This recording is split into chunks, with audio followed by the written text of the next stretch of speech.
ధనుర్మాసంలో నేడు 14వ రోజు.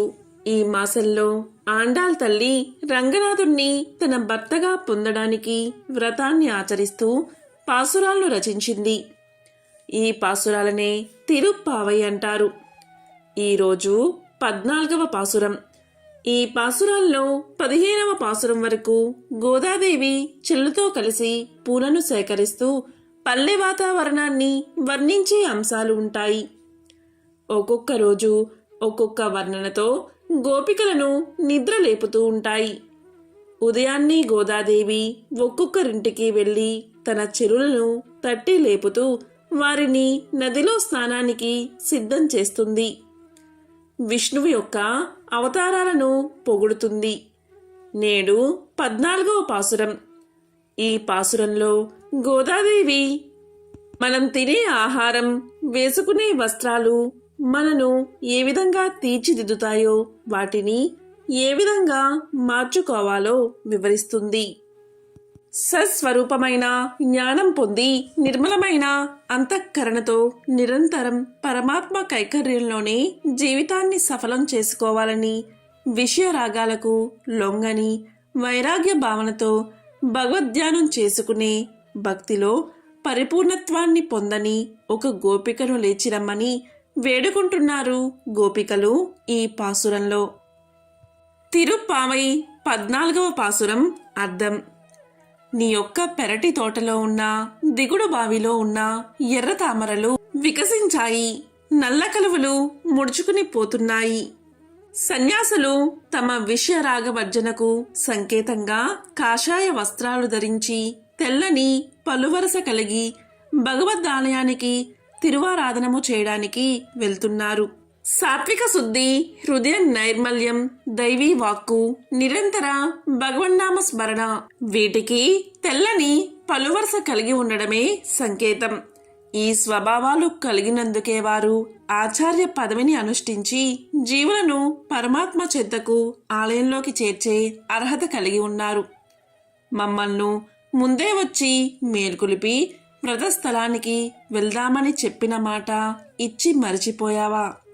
అయ్యో, వీరికి మాట ఇచ్చి తప్పానే అనే సిగ్గుభావం ఏమాత్రం లేదా నీకు? ఓ పరిపూర్ణులారా, ఇప్పుడైనా లెగు. శంకుచక్రాలు ధరించినవాడు, ఆజాను బాహులు కలిగినవాడైనా ఆ శ్రీమన్నారాయణి మహిమను గానం చేయడానికి, మా గోష్ఠిలో చేరడానికి మేల్కొని రావాలి అని కోరుతున్నారు గోపికలు ఈ పాసురంలో.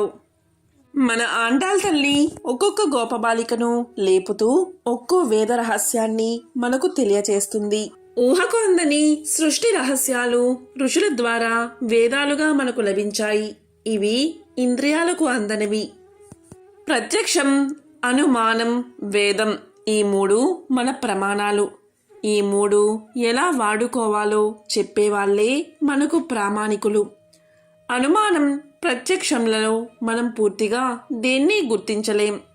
మన జ్ఞానేంద్రియాల్లో కూడా లోపం ఉంటుంది కనుక అందుకే మనం వేద మార్గాన్ని విశ్వసిస్తాం. వేద మార్గాన్ని అనుసరించేవారే మనకు ప్రామాణికులు.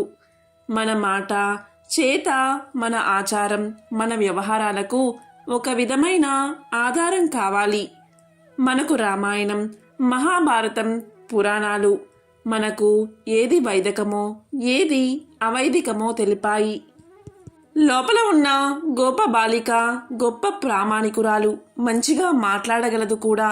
అందుకే మన ఆండాళ్ తల్లి ఆమె వెంట నడిస్తే శ్రీకృష్ణుడు దగ్గర మంచిగా మాట్లాడి ఆయనను తప్పనిసరిగా అనుగ్రహించేటట్లు చేసుకోవచ్చు అని ఈ గోప బాలికను కూడా లేపడం ప్రారంభించింది.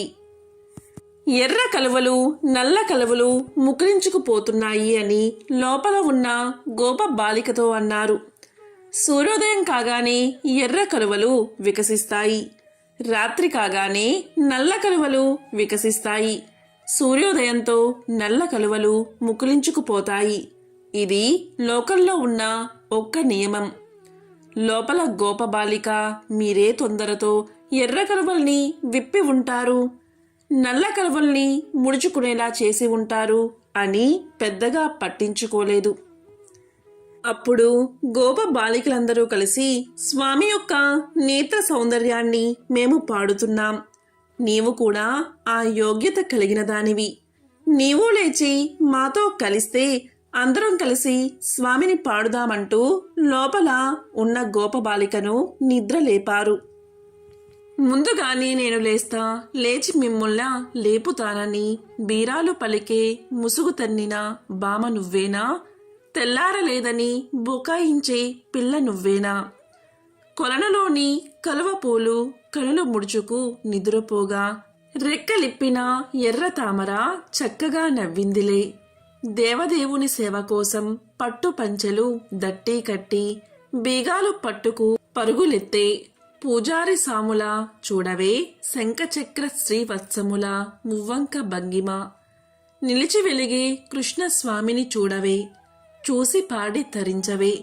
లేచిరావే లేచిరావే రే పల్లె పిల్ల లేచిరా. సిరినోము హరిపూజ గిరిపుత్రి వరము, గోకులము కన్నెలకు కళ్యాణకరము. లోకులందరికిదే సౌభాగ్యప్రదము. పల్లె పిల్ల మేలుకో రే పల్లె పిల్ల మేలుకో. ఇదే తిరుప్పావై 14వ పాసురం అర్థం.